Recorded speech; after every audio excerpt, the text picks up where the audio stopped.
How's it going? What's up? Here to check out the demo. All right. I was actually at the other Cool hat. Right Away Really Bikes cool hat. location. Thank you. So, Yeah, you guys got the address wrong on the Facebook event. I know it said Hebner Oaks, but when you clicked on the map, it took you to the other place. Yeah. plain sauce. Yeah. Probably why there's not as many people as we. Well, we were hammered this morning. We had Oh, yeah? beginning, We were this morning, but the disc died down. it petered out. So what can you tell me about the bikes? That's the man. I'll tell you about it. I'll let him test drive this one real quick. And I'll lower that seat between the two. Try it right there. Probably need to raise it. Well, let's see. I'll give you a quick spin and we'll go from there.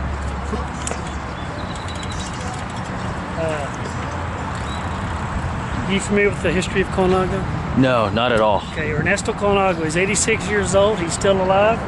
He still is on top of everything that comes out of the factory, and he's been building bikes since he was 13 years old. 13. He used to race in his late teens, but in the early 20s he had a career-ending injury racing bikes, so he went back to building. And the first bike with his name appeared in 1954. That's when the bikes released. That's when the bikes showed up with his name on it. He leads the industry in technology. It was always understood that you could. You're familiar with the race Paris-Roubaix, the cobblestones? Yeah, yeah. It was understood that you couldn't race a carbon fiber bike at Paris-Roubaix back in the 90s. He goes, sure you can. He built the C40. He won it He won it that year and the next 2 years after that. You know, he's always ahead of the curve on technology. His flagship piece is this one right here, the C60. It's carbon into carbon lugs. Okay. You know, every bike you see in that store right now is going to be a monocoque, which he makes as well. He does a little differently than everybody else, but he makes monocoque as well. But his flagship bike is a lug carbon bike, and because of the lug, he can mold them in whatever shape. He can come up with 25 different sizes. So you don't have to go custom. You just say, hey, this is what I need. And it can be done. He works great things out. He also does. His headsets have what's called crumple zones. If you were to accidentally run into a parked car at 5-10 miles an hour, there's a good chance the headset would collapse, crumple. But your bike will be fine. Okay. He also designs the bike with the aluminum sleeve in here that's unscrewable. If you take your brakes too far and you mess that up, you'll unscrew it, throw it in the trash and screw in another one, and you put your crank back together. Nice. Most of the press fit bikes that you see out there is just a press fit right in the frame. Right. If those brakes go bad and you keep on running, you can warp the bottom bracket shell, and guess what? You just have to throw your frame away. That makes sense. Everything about him, it's about the bike. Unlike Lance, where it's not about the bike. Ernesto, it's always about the bike. He has women specific. These are two more C6s, just in different colors and different componentry. Okay. He's still okay. Now the V1R that he is on. Now that little rocket ship fell to you. Rocket ship, sure. So say you did the brake on here. This is the V1R. Now this is his flagship aero bike. It was designed by the engineers at Ferrari in their wind tunnel. Ferrari and Colnago, their families go back, 50, 60 years, 100 years for all I know. So there's a close relationship. So this bike gets the Ferrari sticker, even though probably every single Colnago's been in the Ferrari's wind tunnel at least once. But this one was actually designed in the wind tunnel. So it gets the Ferrari sticker on it. And it's designed to be a hill climbing dude. This is what the Europe car guys were racing in the Tour. That's pretty awesome. Yeah. That's like super If stupid. I lived in San Antonio, I think this is the thing. bike I would buy right here. You can't flex that thing. No, there's no way you would buy it. Matter of fact, in Houston yesterday, the guy 300 pounds. I couldn't fit him on this one. 300 When he rode the C60, because this is the first bike I've ever ridden at my 300 pounds, I didn't flex the frame. Wow. And you're not going to. These things just don't get warranted. We just don't have problems with these bikes. He doesn't care that he's not the lightest bike out there. That's never been important. The lightest bikes out there always break. These bikes are So 54. That one felt a lot better size-wise. I need to raise the seat a little bit. The size was definitely what I needed. Good, I'm glad you wrote it. Yeah. And Kind of convincing me on the 172 crank arms there. that's it. I'm 6 feet tall, extra long legs. I've been running 172 and a half my whole life. I've been the same way. I was shorter. Yes. My reach is real short, but I have long legs. Yes, that's me. And that's pretty rare for us too. Yeah, I'm always like, oh, I have the hardest time fitting myself on road bikes. Yeah. That fit pretty well. And the 175s on the smaller frames is what I usually do, so I can get the right leg length on it. But spinning on that was pretty. Felt good. All right, so with all that said, then just to make it show you, he's been making bikes since he was 13. Yeah. He hasn't given on artsy bikes either. This is a steel. Arabesque. Yeah, this is a steel one. Thank you, Jonathan. You bet. I'll talk to you when you come inside. Okay, this steel one is actually a brand new retro bike from the 80s. That's beautiful. Yes, this happens to be mine. I own carbon. I own. Man, look at those lugs. That's the key, right? Yeah. It's artwork. Yeah. They're back in the 80s and 70s and 60s, and all bikes were made out of steel, and they all had variations of how much artsy-fartsy you wanted to get. Well, in the early 80s, he introduced two bikes, the Master Light, which still exists today, and the Arabesque. But the Master Light, for whatever reason, it caught on more, I think because they had these Art Deco paint jobs. So they discontinued the Arabesque. Oh. 6 months ago, somebody found these lugs in the factory, enough for 300 frames, so they built 300. So I said, hey, send me a white one. They're coming in 4 colors, and they're in the Chicago warehouse. Yeah. But this is for us old traditional farts that, we have our carbon bikes that we're going to ride in Kerrville, but on a Sunday morning ride, this is the bike I want to be in. All right. And I'm glad you appreciate how pretty it is. Yeah. But he doesn't want to give up on traditional bikes. He's always made a steel bike. Yeah. In fact, that's all anybody made until about late 80s. Recently, yeah. And then everything, and he went carbon, he went aluminum, all that. He had the titanium last year, but we didn't bring it in. If they still make it, it's only in memory. Yeah. But I heard he was pretty pleased to find that somebody found those lugs. Let's build some more bikes, steel bikes. Sounds great. Now, to fit you want to test ride something today? Yeah. All right. I'm going to probably go ahead. Have you ever ridden the new electronic shifting? No, I have never messed with Di2 or anything like that. I do have a lot of Shimano bikes that are nothing electric, but I do have the Campy electric, which really makes sense. What I like about Campy's thinking, it's ergo, hence the name. Your hands, if you ride up here, which we do most of the time, that's your thumbs fall right there. So they put the shifters there to make it harder in the back, easier in the front. And then this lever on the right hand side is going to make it easier. Okay. And this is going to make it harder. Okay. I'm going to put it's making noise. All right, let's. It's already got. Oh, good. It's already got pedals on it. This bike probably would be a little big for you. What size is it? Well, I think it's a 50, but it's a 50 sloping, which makes it about a 54. Oh, okay. But I think we can ride it for a test ride, just so you can experience the wrong lever. Yeah, I typically ride a 52. I recently got a 56, and that's barely too big. Yeah. I agree with that. Now, the way these work, Colnago has what's called traditional. I mean, they go Let's see. what do you think? Too high? I'll try it out. Yeah, try it out. You're just going around the neighborhood, around the parking lot. What was I going to say? Oh, sizing. Yeah, it's still shifting. Interesting. In that steel bike, that's about a 57. Okay. Because it's a traditional, old school, perfect triangle where the top tube is parallel to the paper. Huh. Okay. These are called sloping. Sloping. So sloping top tubes, it changes the whole bike. So if that, let's say that's a 58. In a carbon sloping, I would ride a 54. Oh. We're doing that just to confuse everybody. But it's just because of the way the geometry changes when you make the top tube slope down. Huh. And it's got And one thing I like about Colnago, they run their top tubes shorter than everybody else, and they run their head tubes longer. Okay. It distributes your weight better. And you're going to feel how this bike is so smooth and controllable. And okay, now before I can let you ride though, you fill out something for me. Sure. It's not much.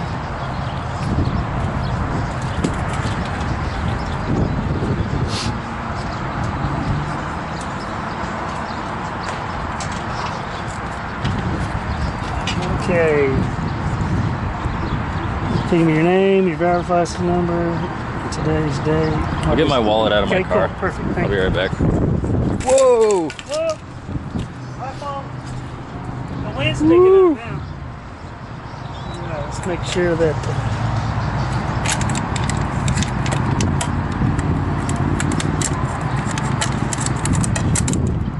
We're back. Okay, I'll go test drive it real quick. All right. Make sure it's still working. I hope so. I hope it can take that.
It's so light, it'll take much to go on over. Mm-hmm.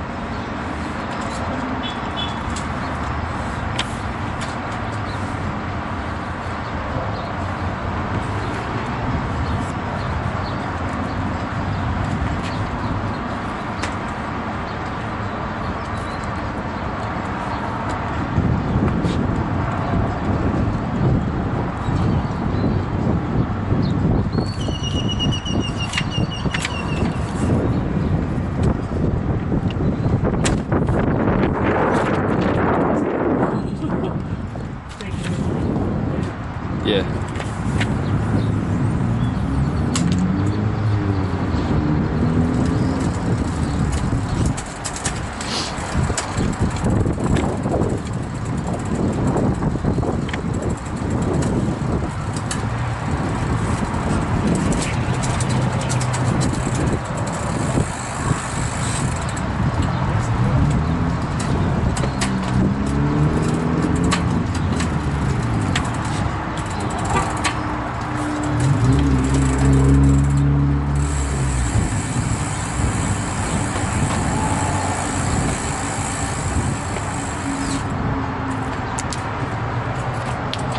All right. Thank you so much, Alex. you go. You go by Alex or Alexander? Alex is good. Cool. All right.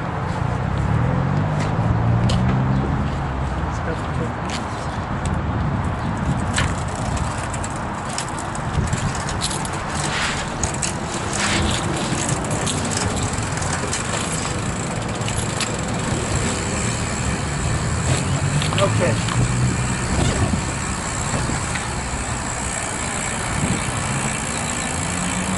Darn Campanola wheels, they just stand forever. Okay. Now just so you see how it works.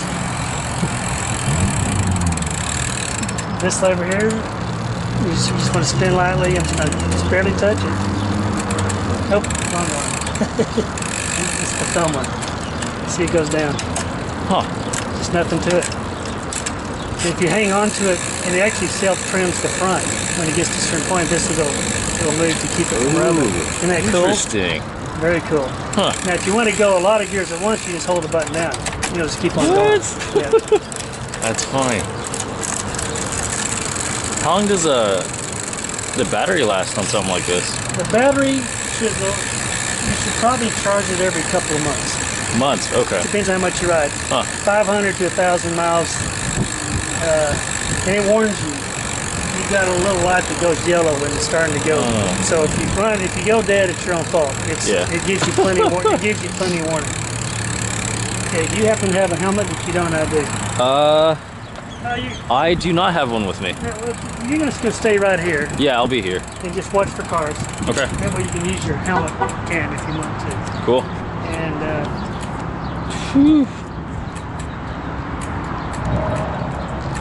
what do you ride right now? Fuji Cross. Oh wow, do you do cross races or just ride the bike because it's a great all-purpose bike? I just ride the bike just cause. I do a lot of road stuff. I have road tires on it right now. If I were to have one bike, well actually I do.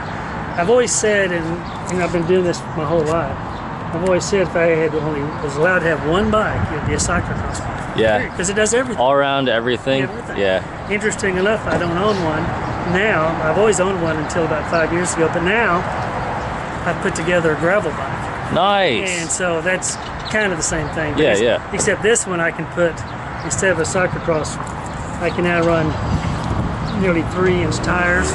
3 inches. Or I can go to or a road tire. Nice. I mean, I'm unlimited. Yeah. It'll take the biggest 29er by, I don't know if I could go 3 inches right. I bet I can go 29 by 2.75 easily. Yeah. So nice. The gravel bike's kind of eliminated my need for a cyclocross because this bike, it is versatile. I mean, it can fit on any kind of tire. 700C road wheels, 29er off-road wheels. It really has been. It was a project. It was a blast to build. All right, Alexander, watch for cars. Just play with those buttons. They're not going to hurt anything. Okay. You do know to soft pedal when you shift. Yeah. And then pedal up. There we go. Cool. Cool.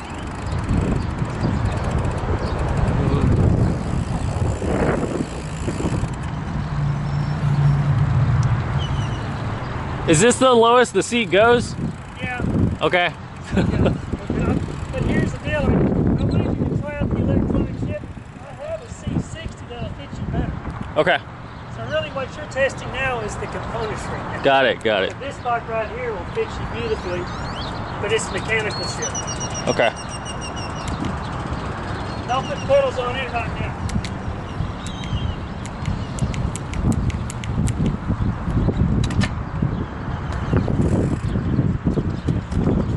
This is different. Yeah.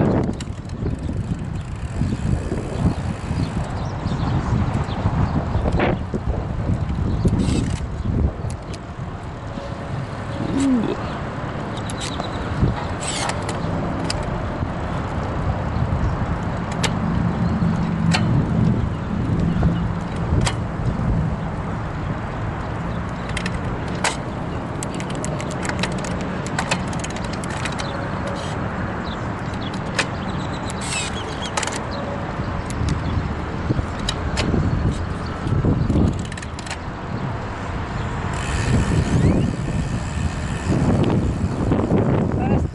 It is.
Feels good.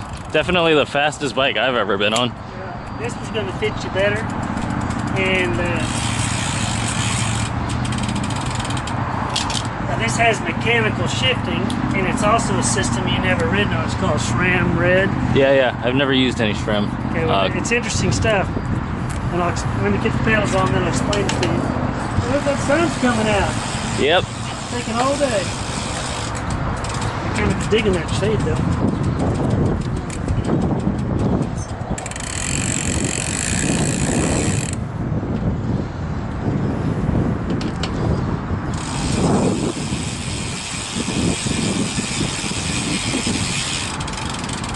Okay, let's put this one in the rack.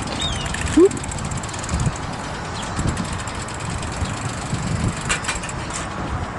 All right, now SRAM's got a unique idea. I mean, it does make sense. Doesn't make sense? Well, it does make sense, but it throws a lot of people off because it's so different than what we're used to. Okay. If you want it to go harder, you push it one click. Okay. If you want it to go easier, keep going to the second click. Isn't that wild? Okay. It's just crazy. Huh. All right, so in other words, I'm just going to click it once, it's going to come out. Yeah. There it goes. All right, but now I want to go back to easier gear. So I'm just going to keep on pushing it in. Isn't that crazy? Huh. And then the front. When you push it in to make it easier, does it drop down one first? No. Okay. And if you weighted it, probably would. Okay. But as long as there's pressure against it, no, it won't. And that's mechanical. It's mechanical. Yeah, so, okay. It won't drop until you let go of it. Oh. So as long as you have pressure against it, it'll go back up. Huh. Yeah, you have to let go for it to go back up. Okay. All right, now the front, same way. You just got to really move it. And then you should have a trim gear. Huh. No, this one doesn't seem to have one. Maybe you don't need it. But this one, since it's just one or the other, you move it all the way over to go big, click it goes back down. Huh. This is the one that, whoa, how did you figure that out? All right. Okay, let's switch it out. This bike will fit you much better. And I'm going to lower the seat, but we're going to raise it, lower it, and get this test ride a little bit more accurate for you. Okay.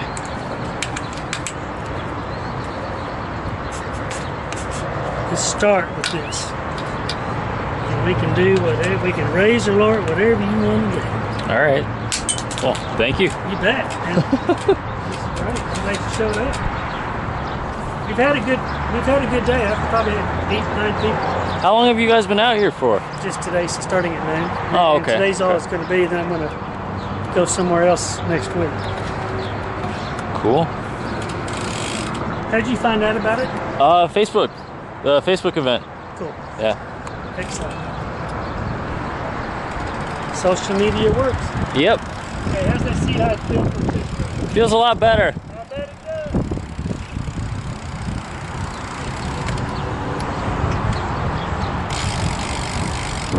does. The front brake is surprisingly strong on this guy. Yeah, the back brake, not so much, but... Well, and I probably should double check all that.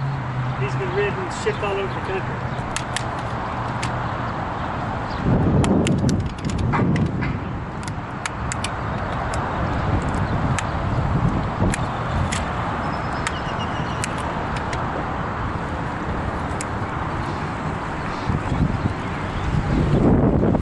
Woohoo!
That was pretty fun. All right.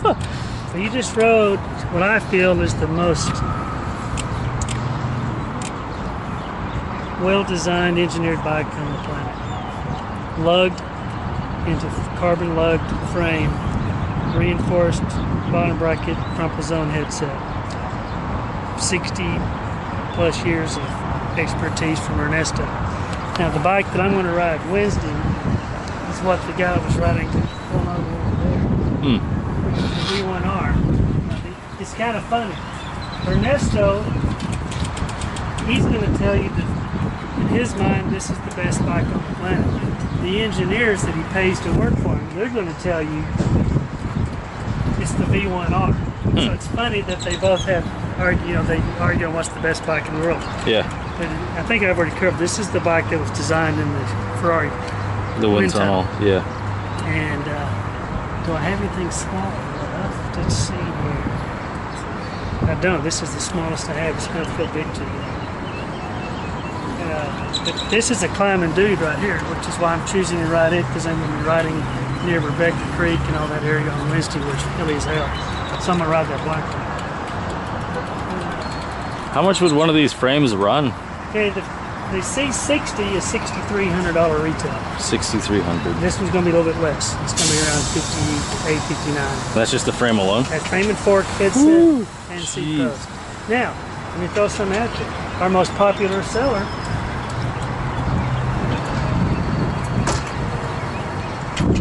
is the CX-0. I don't know exactly, but I can look it up. Here's an Ultegra equipped CX-0 monocoque carbon, designed, with the greatest carbon on the planet. And this bike probably goes for around 3,000, ready to go.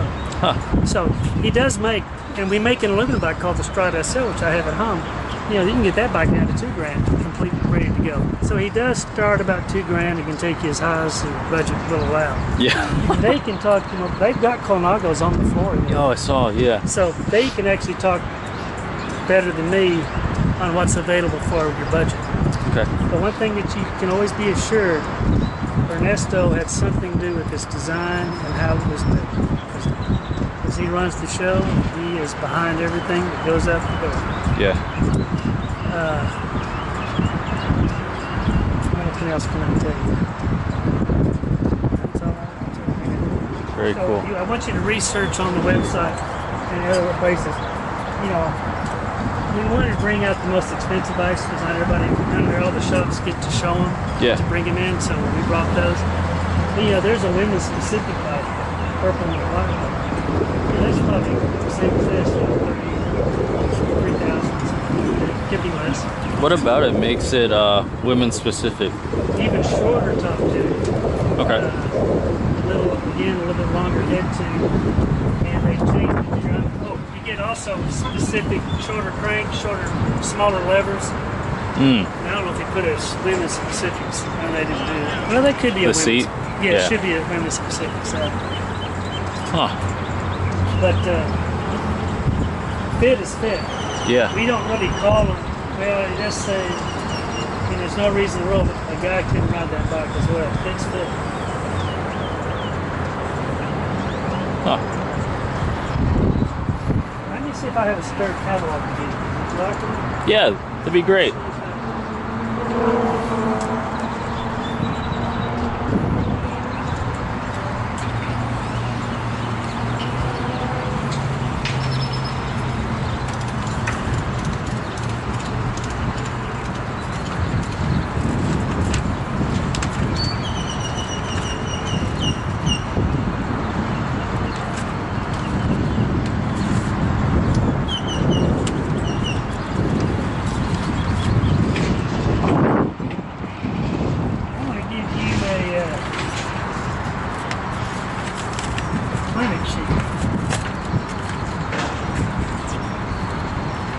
This is when I go talk to accounts, I give them this. It talks about the 48 World Championships, 17 World Cup wins, 15 Olympic medals, 5-hour records, 5 tours of Italy, 2 tours of France.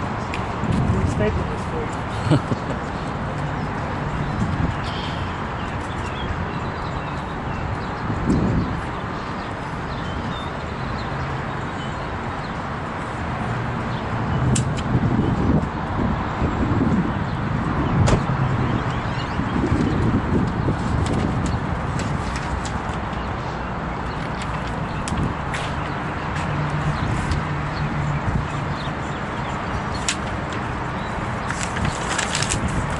this.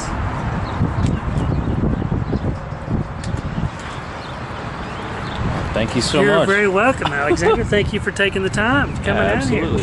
You have a good day. Thank you too, and please consider us when it's time for your next purchase. Absolutely. All right. Thank you.